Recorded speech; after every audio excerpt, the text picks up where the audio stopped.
Good morning. So I still have half an hour to claim morning. Yeah, I'm popping in today. I'm in my studio trying to get a bunch of stuff done. It's pretty much a giant mess right now. You actually see if I can flip this camera around and just show you the mess that is my changing area right now. So I'm spending today organizing some lingerie, figuring out sizes that I have, sizes that I need. Um, yeah, I'm just feeling motivated, so I'm trying to get some stuff done. And I wanted to pop in really quick and just give you guys some tips and tricks for self-portraits since we're doing the challenge this month. I thought I might have some good information for you. If you have any questions while I'm talking, feel free to pop them in the comments there. I don't know how long this is going to be. I'm just going to talk and see what happens. So yeah, the first thing that I wanted to talk about just off the top is different ways to do self-portraits. And so, like, obviously with your phone, most phones have timer functions. So you can set up your camera, set a timer, and then like go run and jump into position and try to take your photo. There's the typical just selfie cam, hold it out in front of you, click the button. If you're using a real camera, you have a couple of different options too. Most actual non-phone cameras also have timers that you can set. And other cameras will have remote options for you. And so sometimes you can just, like there's actual like wireless remotes that you can purchase for your phone. And so you can get yourself in a position and then you can like, kind of like hide it under you, hide it behind you, whatever, and like click the remote and take a photo.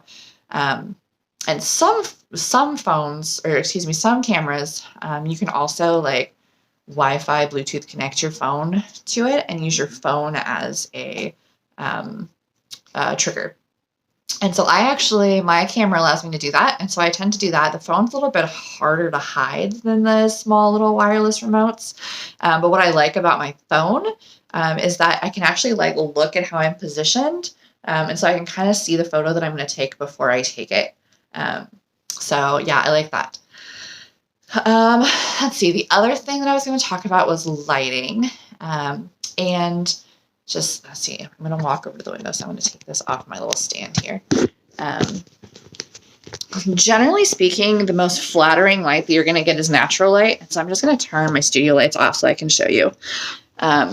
So natural light is going to give you the most flattering look, but there's a couple of different things to consider when you're looking at natural light and standing next to a window or, a bright sunny spot in your home. So you can see right now, I'm kind of like by my door right there. I've got the curtains open, which means that I'm getting some pretty direct, like harsh light coming in.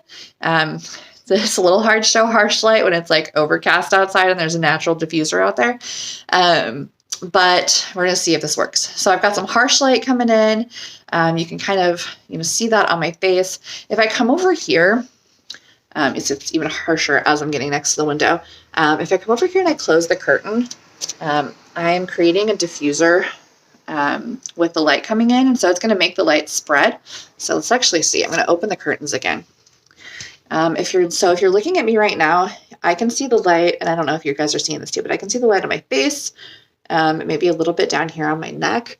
If I close those curtains, the light is still there, but I also feel like I'm getting more like across my chest and shoulders also. So it's making the light spread out. So that's what diffusers do.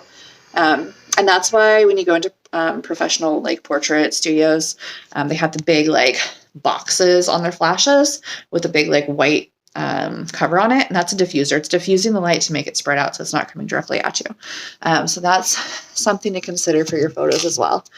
Actually, I just had another thought. I'm going to go back to when I was talking about different ways of doing self-portraits. I actually discovered, or actually learned about this on a podcast that I was listening to. But there was a runner who was being interviewed, and they were talking about how she always has these amazing like Instagram photos. And she was saying that she actually, instead of trying to set a timer or anything, she actually takes a video of her doing whatever she wants to be doing. So she takes a video of her like jumping in the air or like running down the trail or whatever. And then after the fact, she goes in and she like watches the video and she pauses it in that moment, like whether it's the moment where her feet are like way off the ground and she's in this big like jumpy jump, or whatever that moment may be, and she pauses it, and then she waits until all the stuff goes away. So you're just looking at the screenshot that she paused, and she takes a screenshot of that. And I thought that was pretty genius. So yeah. Okay. So I've got you back on my stand. I'm just going to go over, see, I'm going to raise this up a little bit if I can. That might be as tall as it goes. I was going to go over some posing stuff for you. So let's see, let's turn this again. I'm turning it so I've got the natural light coming in. So different things, like posing things to think about during your self-portraits. The first, I think the biggest one being that whatever is closest to the camera lens is going to be the largest looking part of the photo. And so let's see, my camera lens is up at the top of my phone there. So you'll see that if I am like leaning forward, let's see, let me back up a little bit.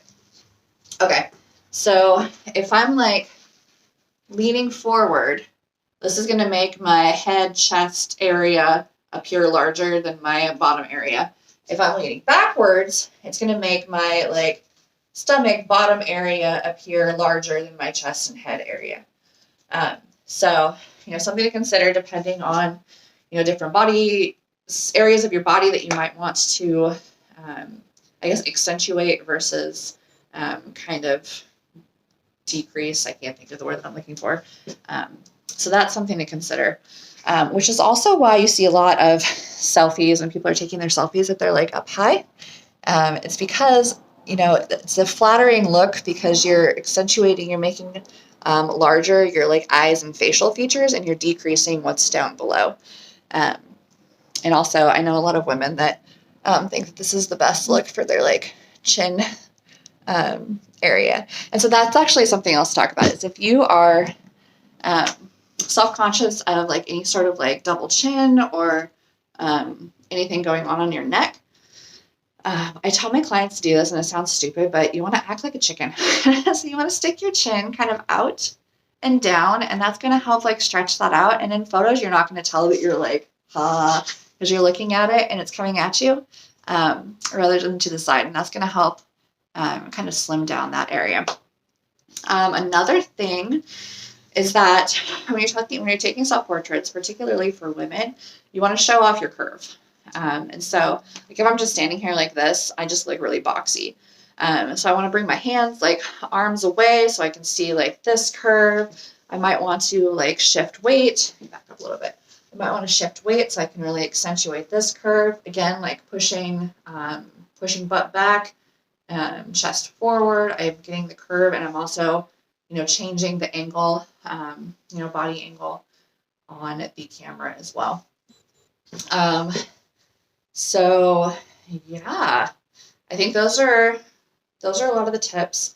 Another tip that I've heard around posing is, and again, this is about like showing angles and curves. If it bends, bend it. So you don't want to keep your, arms and legs straight, bend the arms, bend the waist, pop a knee, curve your neck. Like even like you can think about your wrists, like you don't want like straight, you want like curved. Like if it bends, like bend it and move it around, and don't be scared to like try different, positionings and angles, and, making those triangles and showing the different like separation between body parts. So yeah, I don't think I see any comments. I'm not really sure how this works in live. I see a couple of you guys are watching me. So if you have any questions, you can drop them. It doesn't really look like I've got any right now. So yeah, have fun. Your self-portrait today is color. I've already seen a lot of awesome comments on that post. I'm looking forward to seeing more. So have a great day, everyone, and I'll talk to y'all later. Bye.